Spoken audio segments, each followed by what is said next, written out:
ایسے ماشاءاللہ بڑی محبت کا دم بھریں گے، ہمارے نبی یوں ہیں، ہمارے نبی یوں ہیں، اور نبی تو سب کچھ ہے، تو بھی کچھ بنے گا کہ نہیں؟ وہ تو سب کچھ تھے، تو اپنا بتا تو کون ہے؟ اگر غلام ہے تو میرے آقا کا، پھر غلام والی شکل بنا، آقاؤں والی شکل نہ بنا۔ امام الانبیاء محبوب کبریا حضرت محمد مصطفیٰ صلی اللہ تعالی علیہ وسلم نے صاف صاف فرما دیا، اور لوگوں قرآن کریم کا 19واں سپارہ اٹھاؤ، رب العالمین کا عطا کردہ حوض کوثر ہوگا، مدنی کریم صلی اللہ علیہ وسلم اس پہ تشریف فرما ہوں گے، 50,000 سال کے پیاس سے آئیں گے، آپ اپنے رحمت والے دستے مبارک سے پانی پلائیں گے، کچھ لوگ آئیں گے، بھیڑ کریں گے، رش کر کے آگے بڑھنے کی کوشش کریں گے، مگر فرشتے ڈنڈے مار مار کر واپس کریں گے۔ حضور اکرم صلی اللہ علیہ وسلم فرمائیں گے آنے دو میری امتی معلوم ہوتے ہیں، آنے دو۔ فرشتے عرض کریں گے یا رسول اللہ یہ وہ لوگ ہیں آپ کی رحلت فرما جانے کے بعد آپ کی حدیث ان کے پاس موجود تھی، آپ کی عطا کردہ امانت قرآن کریم موجود تھا، انہوں نے دونوں ٹھکرائے، اپنے مطلب کی زندگی گزاری، رسومات پھیلائی، شرک پھیلایا، بدعت پھیلائی، تیرے صحابہ کو گالیاں دی، تیرے ولیوں سے برا منایا، گردنیں کاٹی، اللہ والوں کی مخالفت کی۔ قرآن کریم میں آتا ہے مدنی کریم صلی اللہ علیہ وسلم کا غصے کی وجہ سے چہرہ انور سرخ ہو جائے گا، اور آپ غصے میں آ کر فرمائیں گے، قرآن کریم ہے وقال الرسول یا ربی لقوم اتخذوا، یا ربی لقوم، اے میرے پروردگار یہ میری قوم، یہ میرا کلمہ پڑھنے والے، اتخذوا هذا القرآن مہجورا، یہ وہ لوگ ہیں انہوں نے قرآن مجید کا مذاق اڑایا، انہوں نے قرآن مجید کا تمسخر اڑایا، انہوں نے تماشا سمجھا تیرے قرآن کو۔ وَكَذَلِكَ جَعَلْنَا لِكُلِّ نَبِيٍّ عَدُوًّا مِّنَ الْمُجْرِمِينَ، اے میرے پروردگار یہ میرے نہیں، میں ان کا نہیں، یہ جیسے پہلے نبیوں کے دشمن ہوا کرتے تھے یہ میرے دشمن ہیں۔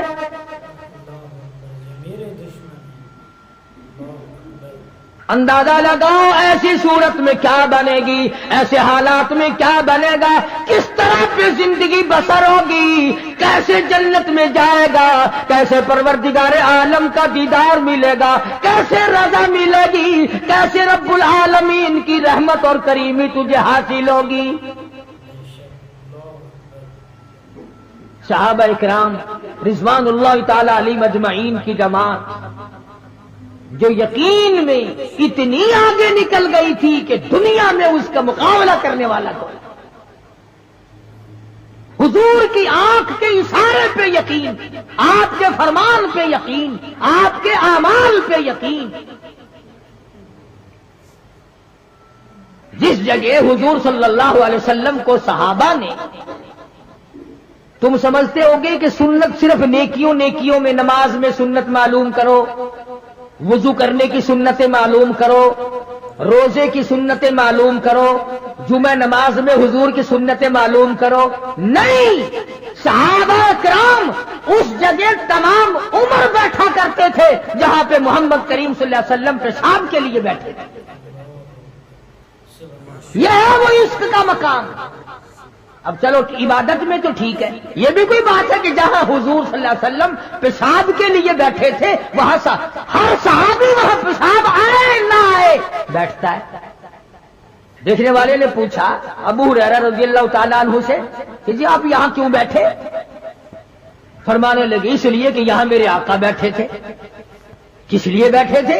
کہ یہاں حضور نے پیشاب فرمایا تھا۔ اب یہ بھی کوئی بات ہے کہ حضور نے یہاں پیشاب، صحابہ کہتے ہیں کہ ہم تو ہر اس ادا کو اپنائیں گے جو ہم نے اپنے آقا کی دیکھی۔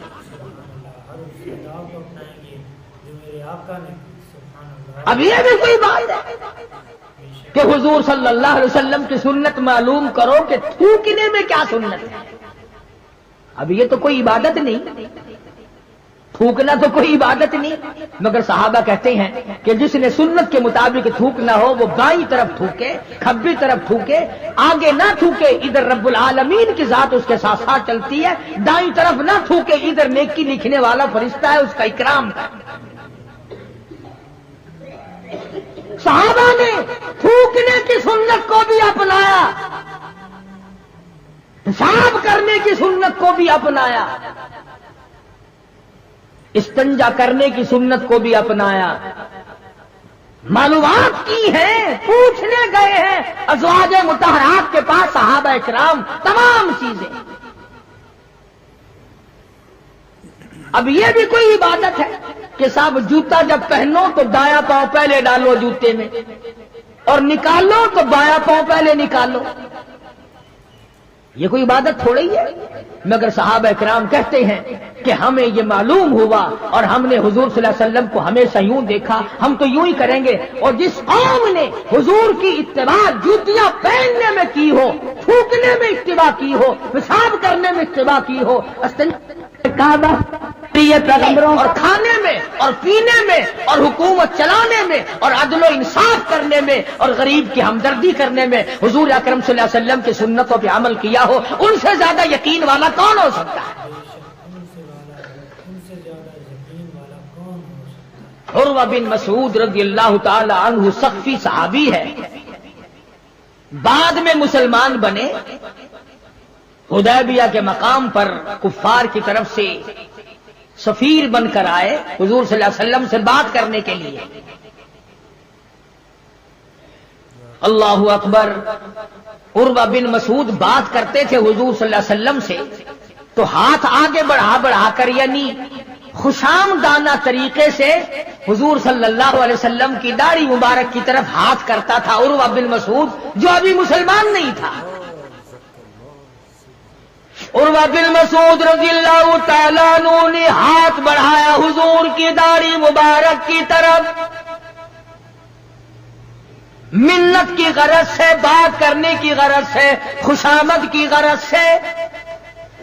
مغیرہ ابن شعبہ رضی اللہ تعالیٰ عروہ بن مسعود کا سگا بھتیجا حضور صلی اللہ علیہ وسلم کے پاس پہرے دار بن کے کھڑا ہے، ادھر عروہ بن مسعود نے ہاتھ آگے کیا، مغیرہ ابن شعبہ سگے بھتیجے نے جو ایمان لا چکا تھا چچا کے ہاتھ پہ تلوار کا قبضہ مارا اور کہنے لگا ہاتھ پیچھے رکھ ورنہ کاٹ کے رکھ دوں گا۔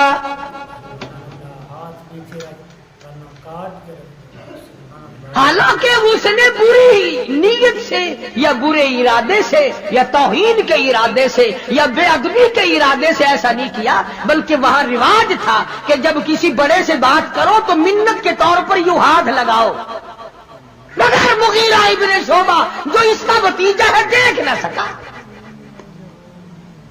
تلوار کا قبضہ مارا اور کہنے لگا ہاتھ پیچھے رکھ ورنہ اڑا کے رکھ دوں گا میرے محبوب کی طرف اگر ہاتھ کیا تو۔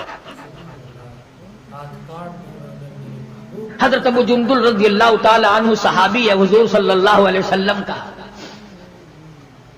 مکے میں رہتا ہے، کلمہ پڑھ لیا، مسلمان بن گیا۔ اللہ ہمیں بھی وہ ایمان عطا فرمائے، وہی یقین ہم کو عطا فرما دے۔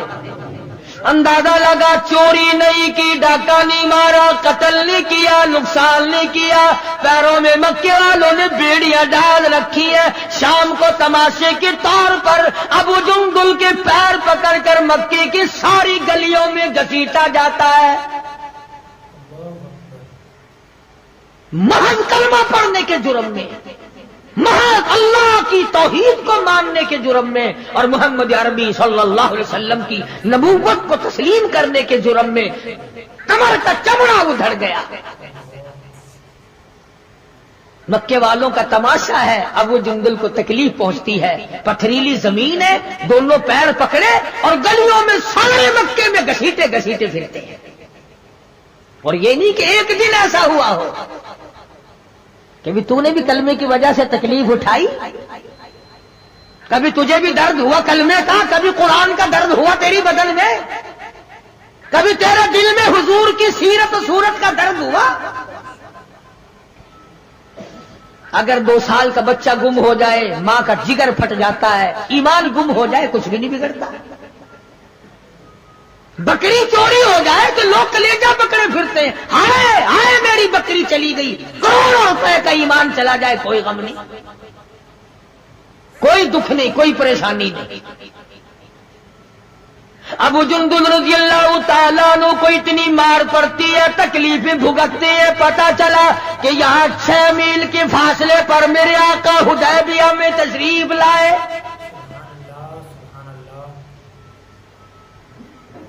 اور ایک دن ابو جندل نے یہ نہیں کہا کہ یارو نہ مارو میں کلمہ نہیں پڑھتا ہوں، ایک دن زبان نہ پھیری، ایک دن بھی۔ دنیا کی تاریخ گواہ ہے کہ محمد عربی صلی اللہ علیہ وسلم کی نگاہوں نے جن صحابہ کو رنگ دیا نگاہ نبوت نے، وہ قیمہ تو بن گئے مگر وہ ایمان سے نہ پھرے۔ تیرے ورگے نہیں تھے، مرید کسی کا اور کام کسی کے، شاگرد کسی کا اور کام کسی کے، مقتدی کسی کا اور کام کسی کے۔ جب پتہ لگا ابو جندل رضی اللہ تعالی عنہ کو پہاڑ کے اوپر سے چڑھتا اترتا، پیروں میں بیڑیاں ہیں، چھل کر رہ گیا، آس لگائی دل میں کہ میں حضور کا دیدار کیا کروں گا، حضور کی خدمت میں رہوں گا، مسلمانوں کے ساتھ نماز پڑھوں گا، میری مصیبت کے دن ٹل جائیں گے، میں آزاد ہو جاؤں گا، کافروں نے مجھے غلام بنا رکھا ہے، مارتے ہیں رات دن۔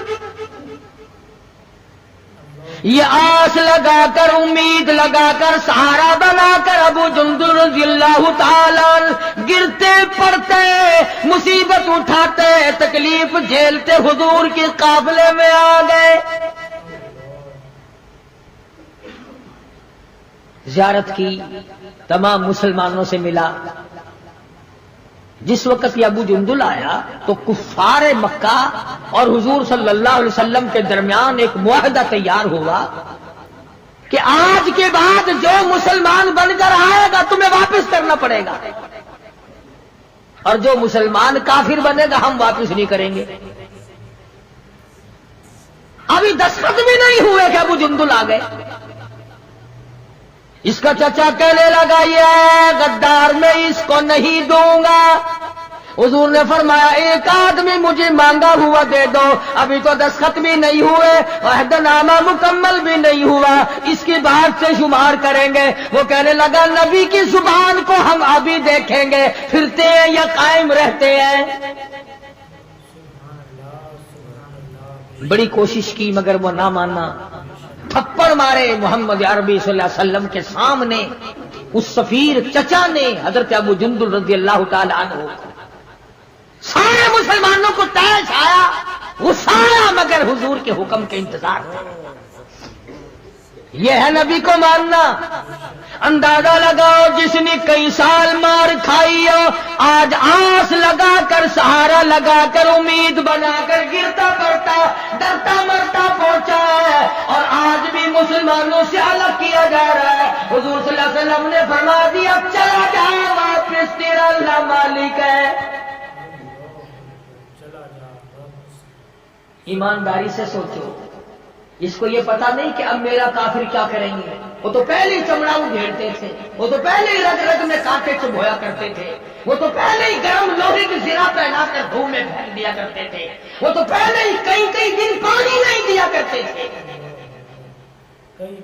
اسے ابو جندل کو اچھا بھلا پتا ہے کہ اب تو مجھے مکے والے ایسی مار دیں گے کہ حد ہو جائے گی۔